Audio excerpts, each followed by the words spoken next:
Prize money নগদ ৬,০০০ টকাৰ পুৰস্কাৰ আমাৰ আমাৰ প্ৰধান শিক্ষক চাহাবৰ হাতত তেওঁলোকৰ গ্ৰুপৰ যিটো ৬,০০০ টকা অৰ্পণ কৰা হৈছে তেওঁ যাতে আটাইকেইজন ছাত্ৰ ছাত্ৰীকে সমানে ভগাই দিয়ে। ধন্যবাদ। আদৰ্শ মৰ্কজ একাডেমী লাহৰীঘাটলৈ আমি ধন্যবাদ জ্ঞাপন কৰিছোঁ। আমি তেখেতক দুআষাৰ মান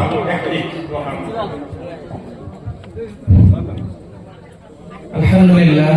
সন্মানীয় সদৌ অসম তানজিম মাদাৰিছে কৌমিয়াৰ সাধাৰণ সম্পাদক তথা অসম ৰাজ্যিক জমিয়ত উলামাৰ সাধাৰণ সম্পাদক সহিতে যিমান ইয়াত উপস্থিত সন্মানীয় আলিম উলামাসকল, প্ৰতিখন বিদ্যালয়ৰ সন্মানীয় শিক্ষাগুৰুসকল আৰু মৰমৰ ছাত্ৰ ছাত্ৰীসকল, মৰিগাঁও জিলা জমিয়তৰ উদ্যোগত এই যি ব্যৱস্থা নবী মুহাম্মদ সাল্লাল্লাহু আলাইহি ওয়াসাল্লামৰ জীৱন চৰিত্ৰৰ ওপৰত কুইজ প্ৰতিযোগিতা, এয়া মৰিগাঁও জিলা জমিয়তত প্ৰথমবাৰ অনুষ্ঠিত কৰিছে।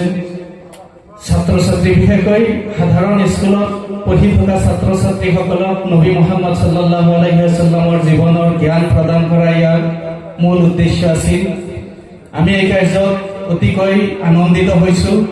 ভৱিষ্যতেও এনেকুৱা কাৰ্যসূচী জিলা জমিয়তৰ তৰফৰ পৰা বা অসম ৰাজ্যিক জমিয়তৰ তৰফৰ পৰা হাতত লৈ আমাৰ বিশেষকৈ আমাৰ সম্প্ৰদায়ৰ ছাত্ৰ ছাত্ৰীসকলক মহানবী সাল্লাল্লাহু আলাইহি ওয়াসাল্লামৰ জ্ঞান অৰ্জন কৰাত সুবিধা কৰি দিব বুলি আমি আশাবাদী আৰু এই কাৰ্যসূচীৰ উত্তৰোত্তৰ কামনা কৰিলোঁ। ধন্যবাদ।